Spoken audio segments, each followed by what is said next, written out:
Sarah Palin out of the stump taking some shots at Barack Obama. Listen to this. Our opponent is someone who sees America as imperfect enough to pal around with terrorists who targeted their own country.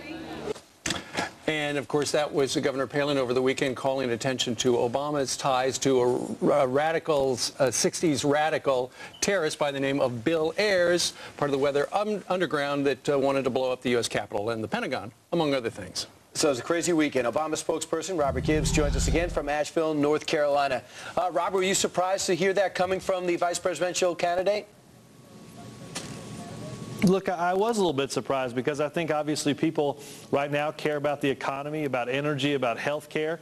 I don't think they care about this kind of stuff. I think what the McCain campaign is doing and what they said in newspapers this weekend was they wanted to turn the page on the economy. They wanted to sweep it under the rug. They wanted to ignore that problem and get to character assassination that media organizations have said was dishonest and desperate just this weekend. I think what the American people really want us to do is get back to talking about the issues that they face every day. But wasn't it interesting? Oh, excuse me, Brian. Go ahead. You no, go ahead. Okay. I just know the. Go ahead, Gretchen. Okay. Sorry, Robert. We're trying to get our act together here amongst each other. But what I was going to say is that, you know, the first person or paper that brought it up over the weekend was actually the New York Times. So was Governor Palin just sort of riffing off of the mainstream media actually paying attention to this story? No, look, do I think we were all surprised that Governor Palin reads the New York Times? I think the answer to that's probably yes.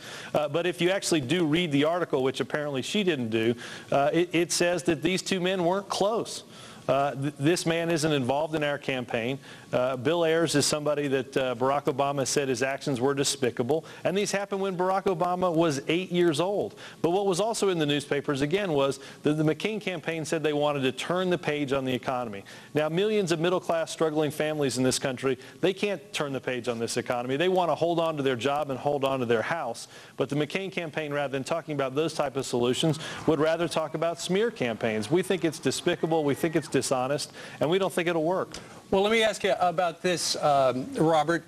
You know, you say, you know, Barack Obama was 8 years old when this was happening, but when Barack Obama was in his 30s, he was associating with this guy, this member of the Weather Underground, whose outfit, you know, they wanted to blow up the U.S. Capitol and they wanted to blow up the Pentagon.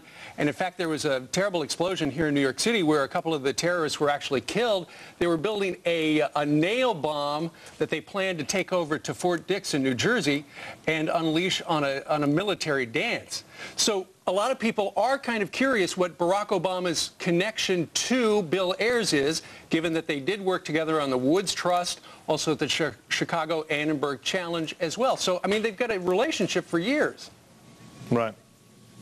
Well, let's talk about this. The Woods Trust is a charity board, and the Annenberg Challenge was a grant to improve Chicago schools put up by the Annenberg Fund, which Annenberg was an ambassador to Richard Nixon and a huge Republican. That's the extent of their relationship. Bill Ayers isn't involved in this campaign. Sure. Bill Ayers isn't going to be involved in this campaign except when John McCain brings it up.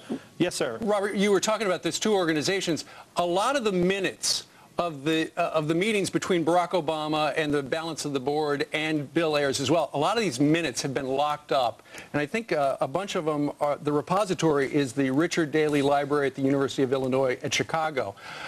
If those minutes would be released, it would be an eye-opener for people who want to know what the relationship is really like.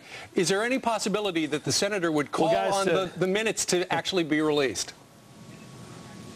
Well, those minutes have been released. Fox News has had guests on that have been in the library to see the minutes. Right. No, so I'm talking about Stanley Kurtz, who I think you're referring to, said that he had trouble finding the minutes. Yeah. They were unavailable. Well, so then did he go on your network to talk about stuff that he hadn't seen? He was talking about the fact that he flew out to Chicago to take a look at them, and they wouldn't let him see them. Yeah, well, he's been there, as have other journalists. That's why I presume you had him on your network, because he knew what he was talking about. But look, if you want to get on U.S. Air and land in Chicago, you can go see those minutes. There's nothing to hide in any of those minutes, because, again, as the New York Times said, this was a relationship that wasn't close. Okay. This is the McCain campaign trying to change the subject and hope that we ignore the pressing issues of the economy. All right, Robert Gibbs, we thank you very much for setting it straight. He's a communications director and senior advisor for the Obama campaign. Thanks, guys. From North Carolina.